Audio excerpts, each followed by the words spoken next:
3 marks question, you have to be convert nitrobenzene into the aniline. So how you will convert, ये तो एक हमारा preparation भी है, how we can convert और how we can prepare the aniline from the और primary aniline from the nitro compounds. तो यहाँ पे हम इसके लिए क्या करेंगे, इस जो नाइट्रोबेंजीन है we have to be make, क्योंकि यहाँ पे लिखा है write the chemical equation involve, आपने केमिकल इक्वेशन लिखनी है, सिर्फ रिएजेंट नहीं लिखना है। ये ऐसा क्वेश्चन है ये जहाँ पे आपने reactant product along with the reagent और जो भी कैटलिस्ट है वो शो करना है। तो आपके पास ये आ गया नाइट्रोबेंजीन। नाइट्रोबेंजीन को जब आपने कन्वर्ट करना है किस में, एनिलीन में, तो आप यहाँ पे भी एनिलीन भी बना लो and you have to be write the chemical equation involved, means product is provided, reactant is provided to you। तो यहाँ पे हम क्या करेंगे, reduction, you have to be add the hydrogen, और हाइड्रोजन किसकी प्रेजेंस में हम करेंगे, जो सबसे बेस्ट मेथड होता है that is 10 in the presence of HCl, या फिर हम यहाँ पे आयरन प्लस HCl ले लेंगे। तो यहाँ पे आपके पास चॉइस है, आप SN प्लस HCl ले सकते हो, ये पहला आपका ऑप्शन है, या फिर और आप Fe प्लस HCl दोनों में से कोई एक लिख लो।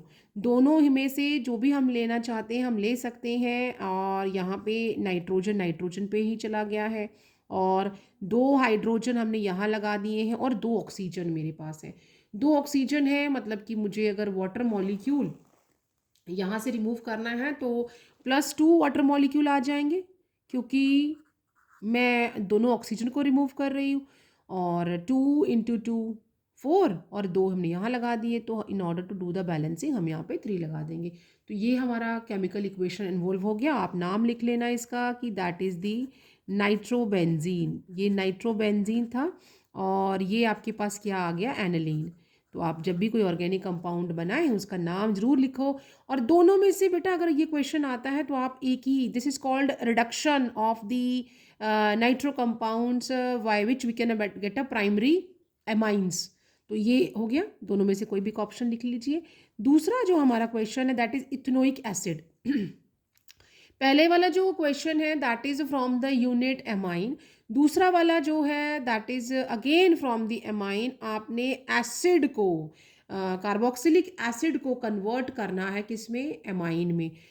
तो सबसे पहले हम क्या करेंगे, इथेनोइक एसिड लिख लो, CH3COOH, इथेनोइक एसिड लिख लिया।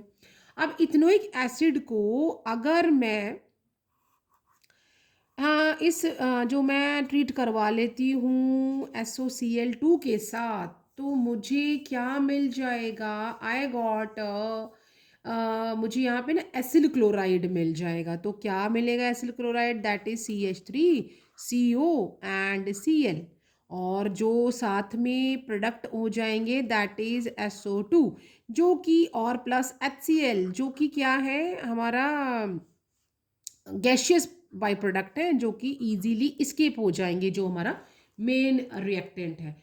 और इस जो अभी मेरे पास यहाँ पे एसिड क्लोराइड या एस्टाइल क्लोराइड आ गया है, तो हम यहाँ पे इसका नाम भी लिख लेंगे, that is the ethanoyl chloride. नाम लिख लो इसका, this is the ethanoyl chloride, ethanoyl chloride. तो अब यहाँ पे इथेनॉइल क्लोराइड हो गया।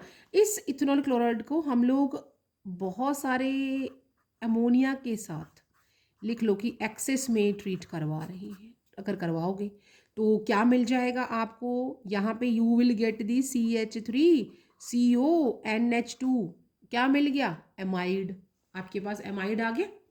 अब इस एमाइड को मुझे किस में कन्वर्ट करना है, मीथेन एमाइन में, और ये क्या है, इथेन एमाइड।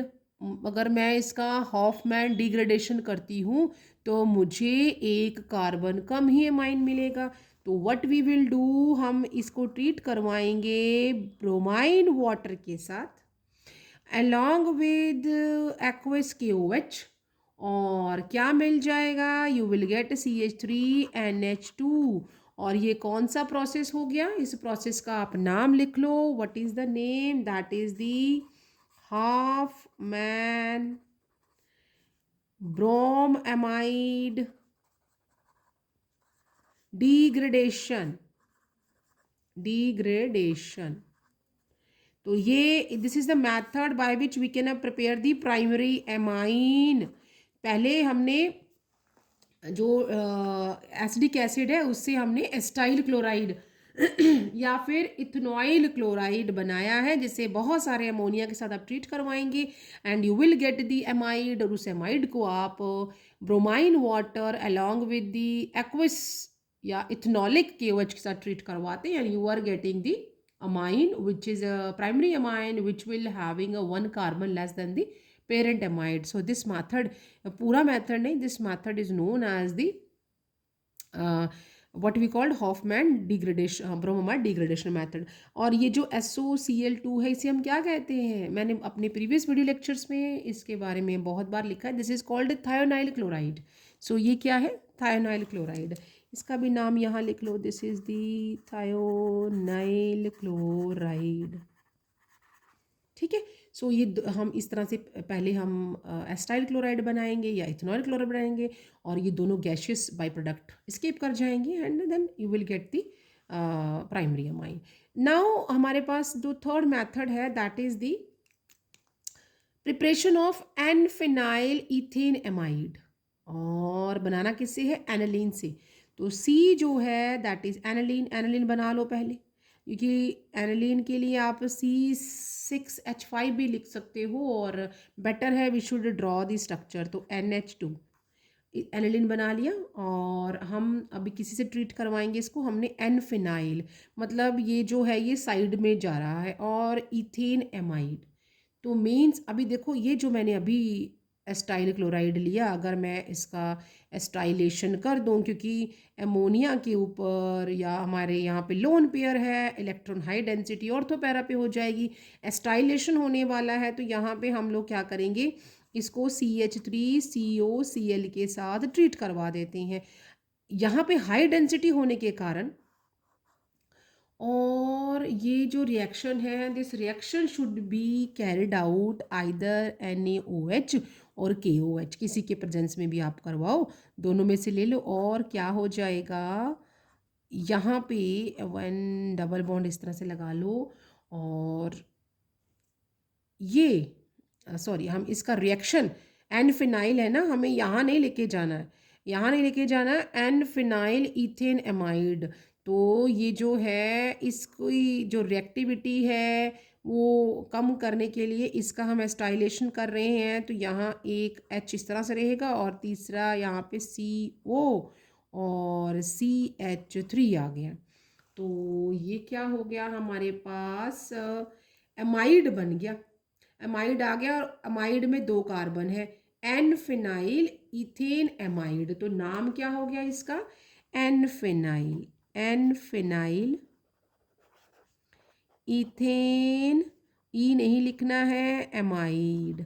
और ये एस्टाइल क्लोराइड से ट्रीट करवा रहे हैं, ये क्या है हमारा, amine, primary aromatic amine, primary aromatic amine है, ये better you should write aniline, aniline से दिया ना, एनालिन से। और ये क्या है हमारा, एसिड क्लोराइड से हम ट्रीट करवा रहे हैं बेस की प्रेजेंस में। तो इस तरह से हमारा, हम अगर मुझे डायरेक्ट दिया हुआ है कि नाइट्रोबेंजीन से एनालिन, तो मुझे रिएजेंट का पता होना चाहिए। जो कई बार ऐसे क्वेश्चंस आते हैं कि हमें रिएजेंट भी दिया होता है, रिएक्टेंट भी होता है, प्रोडक्ट यहाँ लिखा right the chemical equation involve. तो आपने केमिकल इक्वेशन क्या होगी, किस तरह से प्रोडक्ट बनेगा वो लिखिए, but we are not ask about the mechanism, so we are not showing the mechanism. आपको नाम कौन सा है और रिएजेंट कौन सा है, प्रोडक्ट कौन सा है, इसको याद करना है। So I hope you are getting some ideas how you can get to write or how you will solve your coming question paper. So for any doubt, anything else, you can give me a comment in my comment box, and see you in the next video soon. And for new coming updates, subscribe my channel.